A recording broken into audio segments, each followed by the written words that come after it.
जय हिंद दोस्तों, स्वागत है आपका आपके अपने परिवार रैंकर्स गुरुकुल यूट्यूब चैनल पे। जी हाँ, तो अभी हाल फिलहाल न्यूज़ आई है, सीपीओ का आंसर की आ चुका है और आप जो है सीपीओ के आंसर की को डाउनलोड करके देख सकते हैं कि आपके कितने नंबर बन रहे हैं।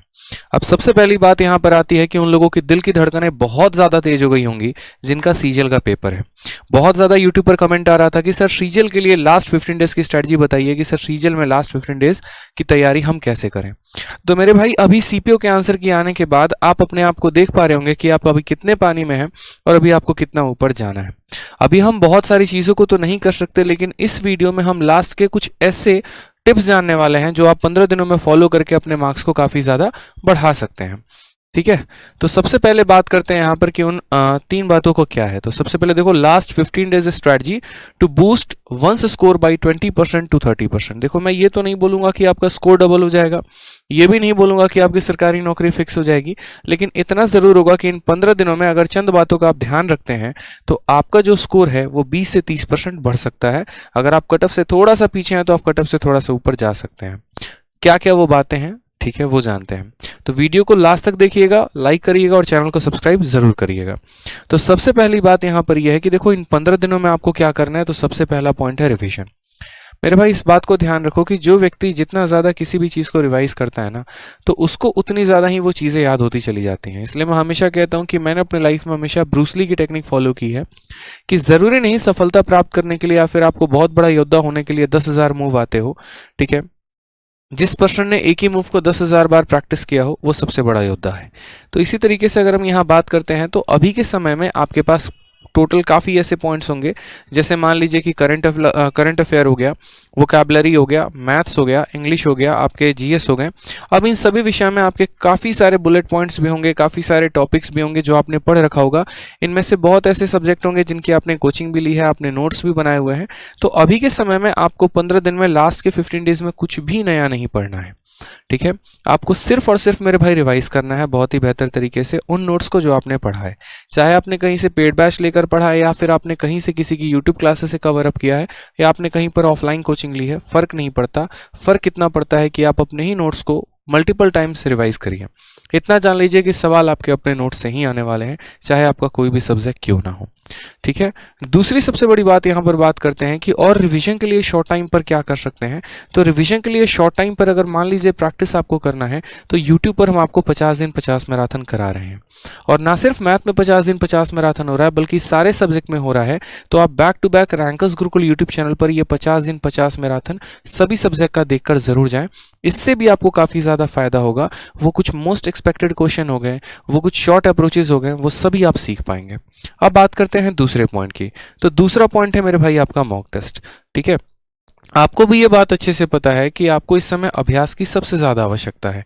बच्चा कहता है कि सर सवाल भूल जाते हैं, वीडियो देखते हैं तो समझ में तो आ जाता है, पेपर में हाथ कांपना शुरू हो जाता है, हमारे अटेम्प्ट कम रह जाते हैं।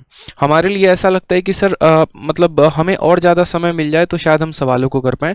मेरे भाई ठीक है, ये सारी प्रॉब्लम है आपके साथ और ये बात मुझे पता है, लेकिन उन सब का सॉल्यूशन एक ही है और वो है मॉक टेस्ट।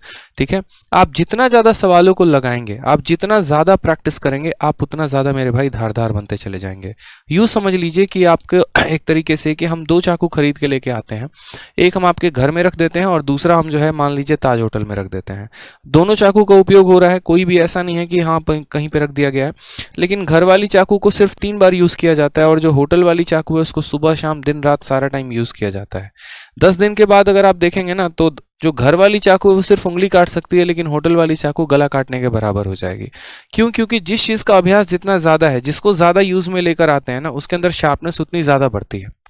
ठीक है, तो मैंने अपने लाइफ में जो सीखा है वो सबसे बड़ा कि जब आपका सिलेबस कंप्लीट हो जाता है, जब आपका कोचिंग कंप्लीट हो जाता है, तो उसके बाद सबसे ज़्यादा जो मेंटर होता है ना, वो ये आपका मॉक टेस्ट होता है।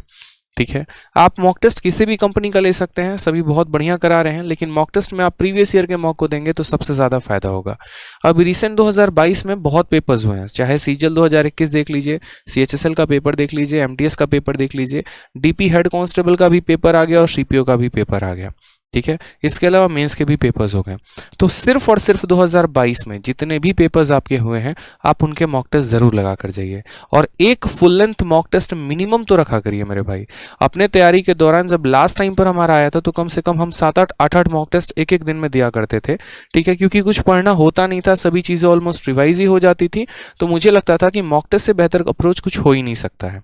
बहुत ऐसे जीएस के क्वेश्चन थे जो मॉक टेस्ट के माध्यम से मुझे याद हो गए थे, बहुत ऐसे रीजनिंग के क्वेश्चन थे जो मुझे मॉक टेस्ट के माध्यम से याद हो गए थे, ठीक है। और यही कारण था कि मेरा हमेशा जो स्कोर रहा था मैथ्स, इंग्लिश और रीजनिंग में वो 50 out of 50, 50 out of 50, 50 out of 50 रहा था।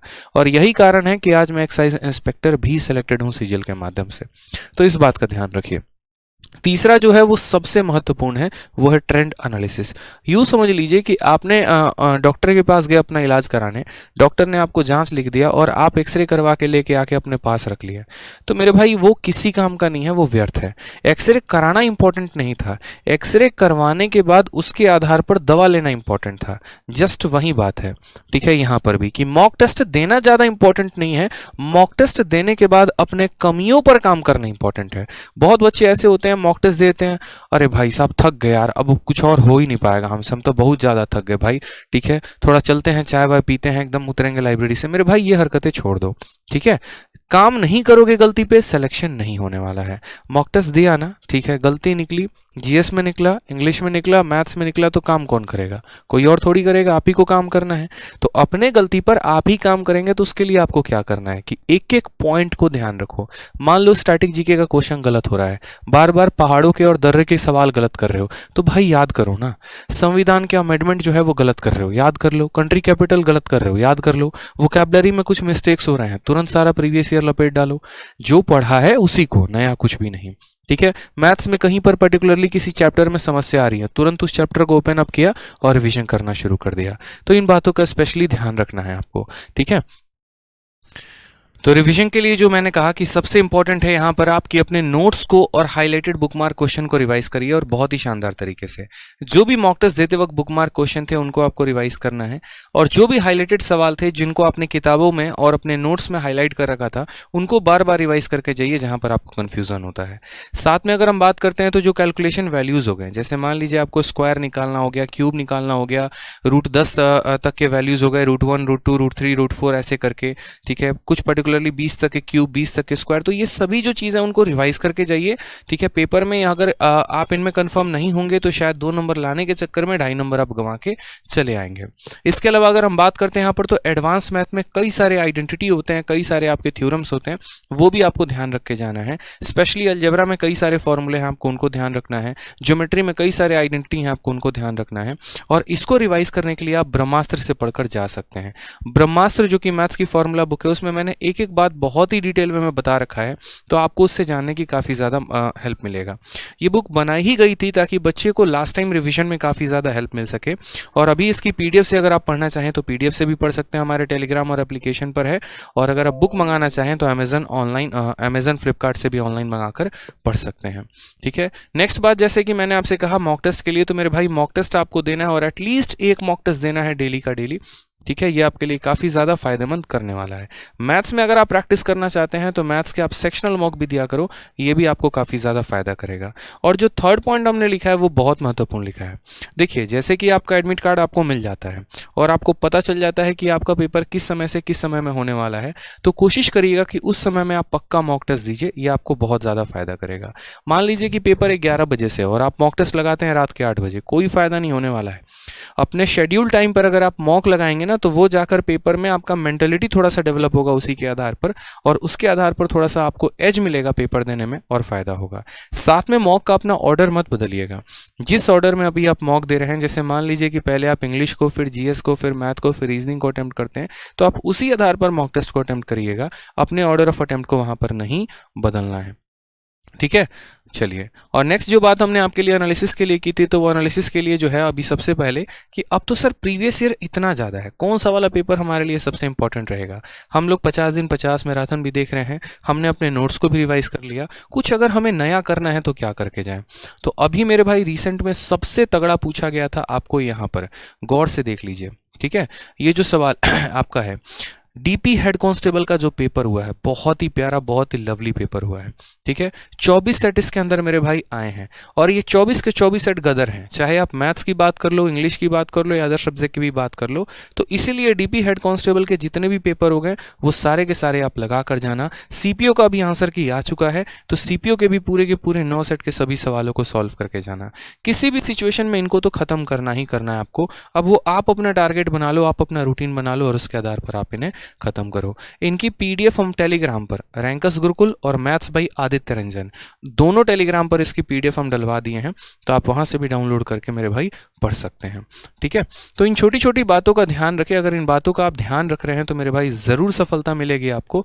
और इसके अलावा किसी भी प्रकार का आपका डाउट है तो कमेंट बॉक्स में जरूर बताइए। इतना बस मेरे भाई बोलूंगा कि देखो, नई चीजों के पीछे मत भागना। जहां से पढ़े हो, जिससे भी पढ़े हो, कोई मैटर नहीं करता है। बस अपने टीचर पर विश्वास रखना और अपने नोट्स पर विश्वास रखना और उनको बार बार रिवाइज करके जाना। मॉक से अपने गलतियों को सुधारना, यह सबसे बड़ी आपकी अच्छी क्वालिटी होने वाली है।